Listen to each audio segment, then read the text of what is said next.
Welcome to Wisdom Teachings with Dr. Amanda Love.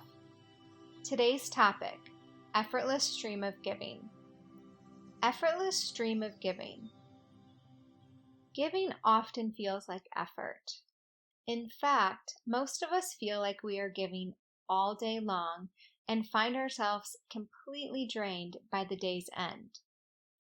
Giving can come with activity, busyness, and action, and there's no doubt that activity without periods of rest can deplete our systems. Yet there is a giving to life that happens even before action or activity occurs, a state of being that is prior to anything that we physically or mentally do.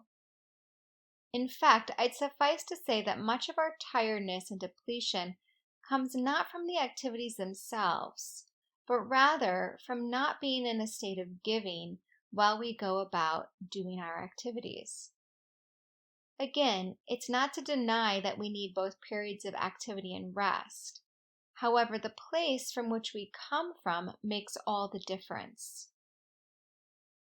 So how do we find this effortless stream of giving? The good news is that we don't have to go anywhere to find it because it lives right inside of us. We only need to tap into it, so to speak. You've probably tapped into it before, but you likely didn't know exactly what you were touching. You might have related to the experience of tapping into the effortless stream of giving as feeling defeat. In fact, the feeling of defeat is an entry point into the effortless stream of giving. Yet most people get lost in their story about what is happening and keep trying to make their experience match their desire rather than feel defeat. They keep banging away at attempting to make the appearance different rather than admitting defeat to the appearance. Hence why they get so darn tired. Hence why we all are so darn tired. When you stop trying to make the operations and happenings of life be different, there is no other choice but to let them be. When you let them be as they are and participate with them as such, you stop forcing anything. When forcing stops, so does resistance, tiredness, and efforting. If you're constantly fighting this stream, you are going to be expending a lot more energy, and it's going to feel like a lot more work than if you just went with it. However, going with the stream will at times feel like defeat, and you must be willing to feel this defeat. The beautiful thing about this, if you really get this, is that when you accept defeat, you naturally open into giving. You can't not give to your experience when you are no longer fighting it. When you allow what is to be how and what it is, you become the stream of giving organically. There is nothing extra that you need to do. It's simply how it is when you are with life rather than at odds with it. You may still not like your experience, but you won't be as tired, and the need to check yourself out of life so that you can rest and recover will be less.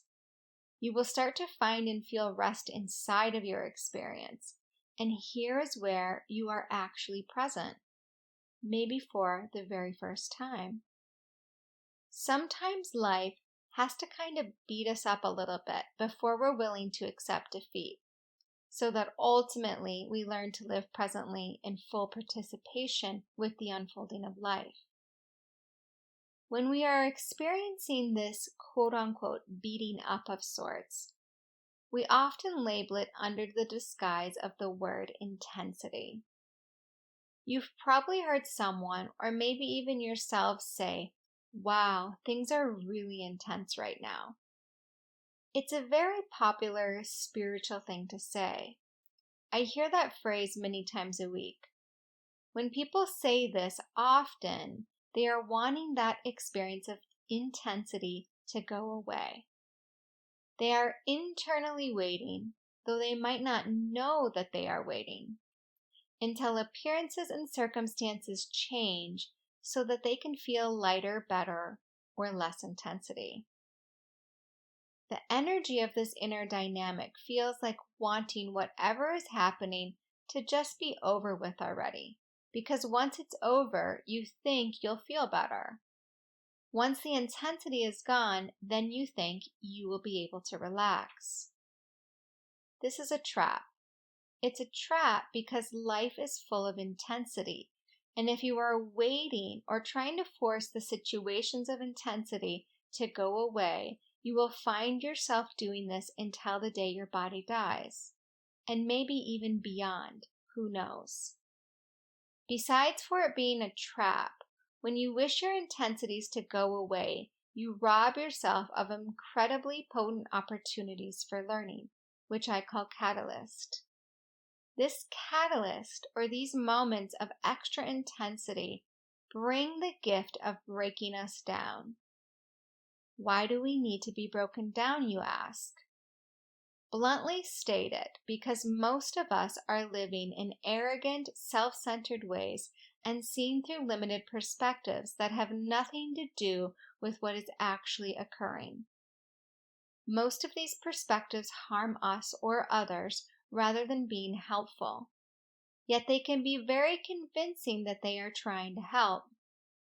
These sneaky, arrogant, self-centered ways, along with their limited perspectives, need to be dismantled so that we can stop acting in opposition to the unfolding of life and rather move with it. So we tend to not let them go without a fight. The little bit tricky thing about all of this is that we tend to greatly identify with these parts and perspectives that need to be dismantled. The little bit tricky thing about all of this is that we tend to greatly identify with these parts and perspectives that need to be dismantled. So we don't easily let them go without a fight. Hence the way of effort, force, resistance, and the tiredness that we feel as our experience. This then brings us to the dire need for intensity in our lives, because often intensity is our only hope in dismantling these ways of being and limited perspectives once and for all. Stop wishing your intensities, troubles, or problems away. See them all rather as opportunities to open into the effortless stream of giving. Breaking isn't bad. What's breaking is the energetic architecture that isn't serving us living fully present. Those structures need to break. If they don't, we stay trapped and wonder why our experience of life doesn't change for the better.